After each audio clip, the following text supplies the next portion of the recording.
My fingers went numb around the frosting spatula.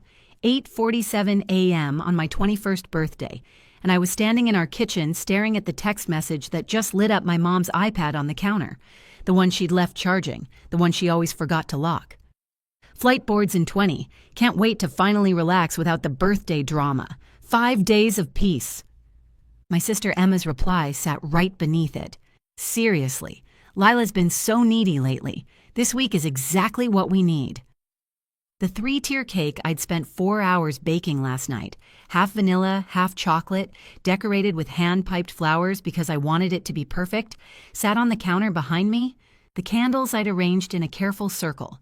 The Happy 21st Birthday Lila banner I'd hung at midnight after they'd all gone to bed, still believing tomorrow would matter. My vision tunneled to that glowing screen. I could taste copper. The kitchen lights seemed too bright, the silence too loud. Outside, I heard an engine start. Dad's BMW pulling out of the driveway at 8:48 a.m., exactly when my birthday breakfast was supposed to begin. They were already gone. My name is Lila, I'm 21, and I'm a graphic designer.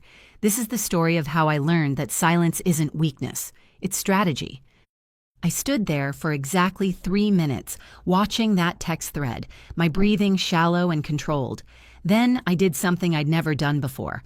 I screenshotted everything, every casual dismissal, every "she'll understand," every "just 5 days like my birthday was an inconvenience they needed vacation time to escape." The garage door was still open. I walked through it slowly, methodically, and saw what they'd left behind. My birthday card, still in its unopened envelope on the workbench. The gift bag from Aunt Susan that had arrived yesterday, shoved behind paint cans. Even the grocery list I'd written for my birthday dinner, Lila's favorites, crumpled in the recycling bin. I picked up that list, smoothed it out, folded it carefully, and put it in my pocket. Then I went back inside and started making calls. The first one was to Marcus Chen, my dad's business partner and the one person who'd always treated me like I had a functioning brain. "Marcus, it's Lila Carter. I need advice about something legal." His voice shifted from friendly to focused. "What's going on?" "Hypothetically," I said, my voice steadier than my hands, "if someone's been using another person's credit history without full disclosure, and that person wanted to protect themselves financially, what would be the first step?" Long pause. "Lila, is this about your parents?" "Hypothetically." Another pause. Then, "Come to my office. Bring documentation. We'll handle this properly."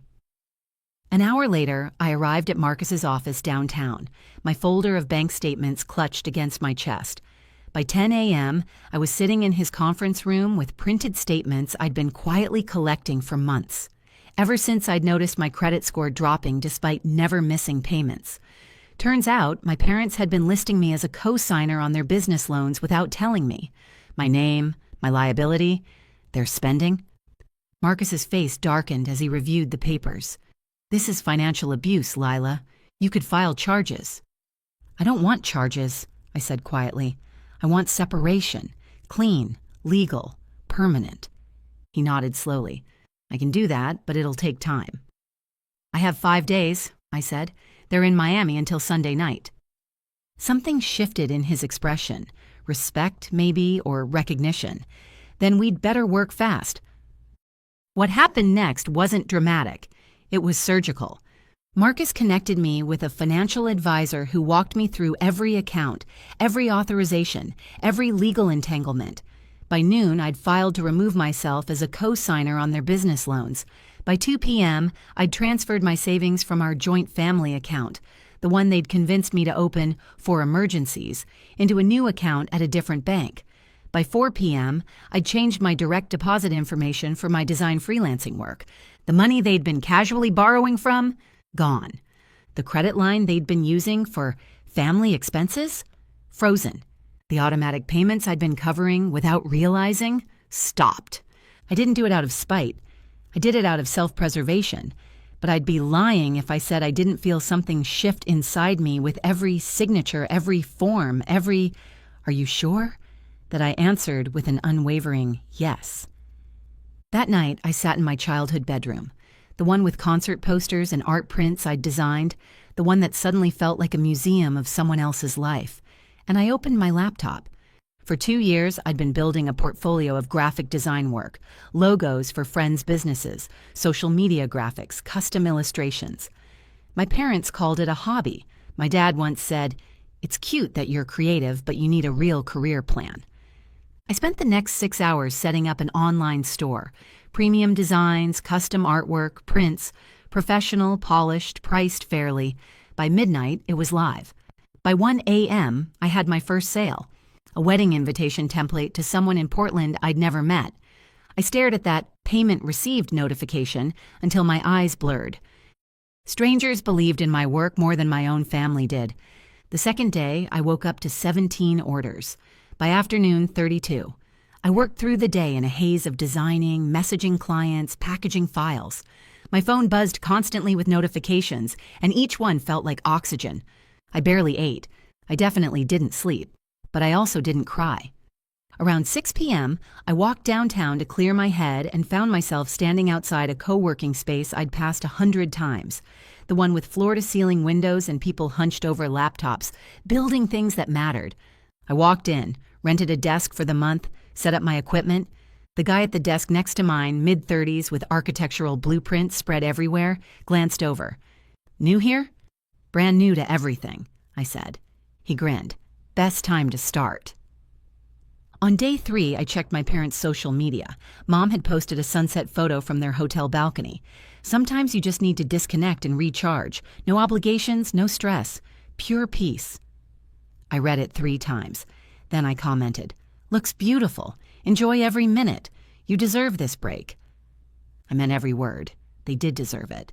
Because they were going to need that peace when they came home. Day 4, I got a call from the mortgage company. "Ms. Carter, we're calling about the missed payment on the Oak Street property." "I'm sorry," I said calmly, "but I'm no longer an authorized party on that account. You'll need to contact Robert and Patricia Carter directly." Silence. "But you're listed as the primary contact." "I was. I've withdrawn my authorization. The paperwork should be in your system by now." More silence. Then, "I see. We'll contact the other parties." "Perfect," I said. "Thank you for calling." I hung up and exhaled slowly. This was happening, really happening. By day 5, I'd moved 40% of my belongings into a small studio apartment I'd rented across the street from our house. Close enough to watch, far enough to be free. The furniture I'd bought with my own money over the years went with me. I'd kept meticulous records in a spreadsheet, tracking every purchase down to the throw pillows. The rest I left behind, exactly as it was, like a museum exhibit titled Before. That night, I sat on my new balcony with cheap wine and expensive relief, watching their house through the window. Dark, quiet, waiting. When their SUV pulled into the driveway Sunday night at 9:17 p.m., I was ready. I watched Mom get out first, tan and relaxed, laughing at something Dad said. Emma followed, scrolling through her phone. They walked inside. I counted to 60. Then I heard it. Mom's voice, shrill and confused, echoing across the quiet street. Robert, where's the couch?" I donated it yesterday, along with the TV, the dining table, the decorative items they'd bought with money from my credit line. Every single thing I'd technically paid for, gone. Everything they'd bought themselves, still there. It was a small apartment, but I'd made it work. Dad's voice carried next. "What the hell happened here?" I took a sip of wine, waited. 10 minutes later, Mom appeared on the sidewalk, looking up and down the street like she'd been robbed. Then her eyes landed on my new apartment, on the familiar couch visible through my lit windows. Her face went white. She speed-walked across the street, heels clicking, and I buzzed her up before she could even ask. When the elevator opened, she stood there, breathing hard. "Lila, what did you do?" "I moved out," I said simply. "Happy birthday to me."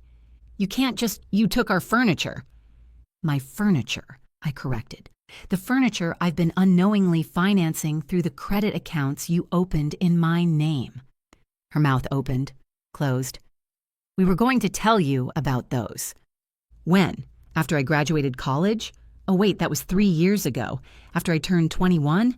That was 5 days ago, but you were busy. I kept my voice level, almost pleasant. Lila, you're being dramatic. Mom, I stepped closer. You left before sunrise on my birthday without saying goodbye. You group texted about how my birthday was drama you needed a vacation from. You spent 5 days posting about peace and freedom while I was here untangling myself from your financial mistakes. She went pale. You saw those texts? I saw everything. I pulled out my phone, showed her the screenshots. Every casual dismissal, every complaint about me being needy for wanting my own family to acknowledge my existence. For the first time in my life, my mother had no response. Behind her, the elevator dinged. Dad stepped out, face red. Lila, this is ridiculous. You think you can just steal from us? I didn't steal anything, I said calmly. I removed myself from your accounts and took back what was legally mine. If you'd like to dispute ownership of any item, I have receipts, timestamps, bank statements showing exactly which purchases came from my earnings versus yours. He faltered. Also, I continued, Marcus Chen sends his regards. He's very interested in how my name ended up on those business loan documents without my signature. Dad's face shifted from angry to panicked. Marcus doesn't. We can explain that. I'm sure you can. Explain it to your lawyer, though, not to me. Emma appeared in the doorway, eyes wide. Lila, come on, we're family. Exactly, I said, looking at all three of them. We're family, which is why you thought you could use me without asking, take from me without telling me, leave me behind without caring, because family means I'd always forgive you, right? Silence. I'm not asking for apologies, I said quietly. I'm telling you how this works now. My name comes off every account, every loan, every document. You pay your own bills, make your own decisions, build your own credit, and if you ever need something from me again, you ask, like I'm a person, not a resource. Mom's eyes filled with tears. Sweetheart, we never meant. Yes, you did. My voice cracked for the first time. You meant every bit of it. You just didn't think I'd notice. I walked to the door, held it open. Go home. Sit in your empty living room. Think about what you actually value. And when you're ready to treat me like a daughter instead of a credit score, you know where to find me. They left without another word. That night, I stood on my balcony watching their house. Lights on now, shadows moving behind curtains. 3 people who'd finally realized what they'd lost. I didn't feel victorious. I felt tired. But I also felt something I'd never quite experienced before. Free. My phone buzzed, a text from an unknown number. This is Marcus. Proud of you, kid. Let me know if you need anything. I smiled, typed back. I'm good, but thank you. For the first time in 21 years, I actually meant it. The weeks that followed were strange. Not bad strange, just different. My online store kept growing. 50 orders became 100, 100 became 300. I hired a friend from design school to help with fulfillment. We worked from my tiny studio apartment, shipping packages and laughing about how we used to dream about this exact moment. Within 3 weeks, Marcus confirmed that all my financial entanglements were officially severed. Every account closed, every authorization revoked, my credit file clean. My parents had to scramble to cover the mortgage themselves and refinance their business loans without my name attached. My parents tried texting. Small things at first. Hope you're well. Saw your website. It looks nice. I responded politely but distantly. Thank you. I'm doing fine. Emma tried harder. She called one Tuesday afternoon. Can we get coffee? I hesitated. Why? Because I miss my sister. The next day, we met at the coffee shop downtown, the one with overpriced lattes and terrible Wi-Fi. She looked different, smaller somehow, less certain. I'm sorry, she said before I even sat down. I'm sorry for the texts, for being part of that whole thing. Which thing? I asked, not unkindly. The birthday thing?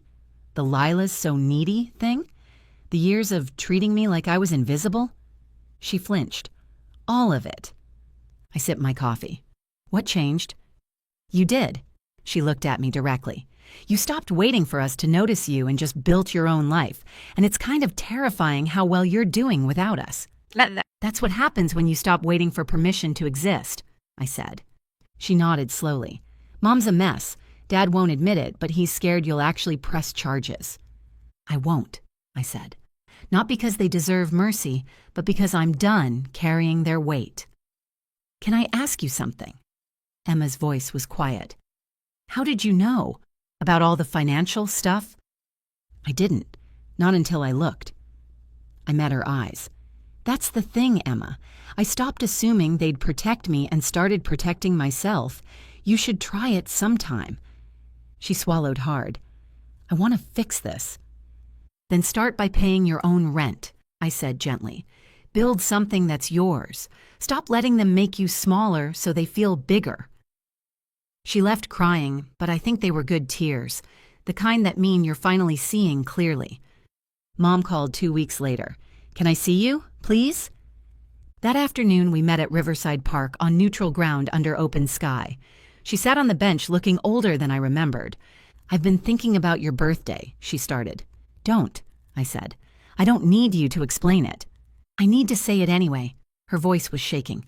I was jealous of how independent you were, of how you didn't seem to need us, and instead of being proud, I resented it. So I pulled away, and I took your dad and sister with me. I stared at her. You were jealous of me? Terrified, actually. She wiped her eyes. You were building this whole life without us, and I didn't know how to fit into it, so I convinced myself you didn't want me there. For a moment, I didn't know what to say. Then, you could have just asked. I know. She nodded. I'm asking now, not to come back, not to fix everything, just to start over, slowly. I thought about it, about the birthday that started everything, about the silence that taught me who I was. Okay, I said finally, but we do this on my terms. No more credit lines, no more unannounced plans, no more assuming I'll just understand. Deal, she said. We didn't hug, we didn't cry, we just sat there on that bench, two people figuring out how to be family for the first time in years. 3 months later, I was standing in my first real gallery showing. 12 of my designs printed large, framed professionally, displayed under soft lighting. My parents came. Emma came. They stood in the back, quiet, watching strangers buy my work for prices I'd never imagined charging. When it was over, Dad approached me carefully. This is incredible, Lila, really. Thank you, I said. I should have said that years ago, he admitted. I'm sorry I didn't. He hesitated, then added quietly, Marcus helped me sort out the loan situation. I paid penalties to get your name removed properly, and we restructured everything. It's done now, clean. I looked at him. This man who'd spent my whole life telling me to be practical, be realistic, be smaller. You can start saying it now. He nodded. I will, I promise. That night, back in my studio apartment, bigger now, filled with art and plants and evidence of a life I'd built from scratch, I stood at my window looking at their house across the street. The lights were on. They were home. But I was home too, and this time I'd built it myself. My phone buzzed, an order notification, then another, then a message from a gallery in New York asking about representation. I scheduled a call with them for next week, my calendar suddenly full of possibilities I'd created on my own terms. I smiled, closed my laptop, and whispered to the quiet apartment, Happy birthday to me. It was February now, 4 months since that morning, 4 months since everything changed, and I'd never been more sure of who I was. Before you go, here's a quick bonus for sticking around. If you love learning and growing like I do, you need to try audiobooks. I've got an exclusive deal with Audible. Your first month is completely free. That's access to over 500,000 titles, zero cost to you. All the details are waiting in the description. Don't miss this one.